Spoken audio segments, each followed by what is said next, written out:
నమస్కారం. తిరుపతి వెంకట కవులు రాయబారం సన్నివేశంలో చెప్పిన ఒక అద్భుతమైన పద్యాన్ని మనం గుర్తు చేసుకుందాం. ఎందుకంటే ఇది రెండు రకాలుగా ఉపయోగపడింది కృష్ణుడికి.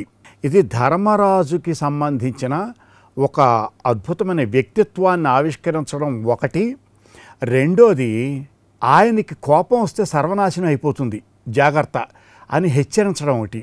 అలుగుటయేరుంగని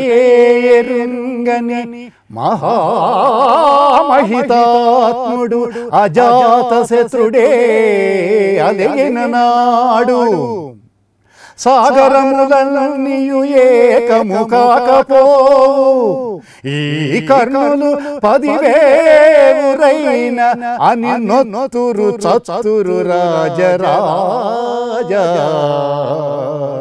నా పలుకులు విశ్వసింపుము విపన్నుల లోకుల కావు మెల్లరన్.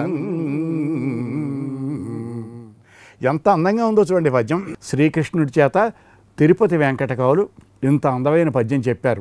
అలుగుటయేరుంగని మహామహితాత్ముడు అజాత శత్రుడే అలిగిన నాడు సాగరములన్నీయు ఏకము కాకపోవు ఈ కర్ణులు 10,000 అని నొత్తురు చతురు రాజరాజా నా పలుకులు విశ్వసింపుము విపన్నుల లోకుల కావు మెల్లరన్.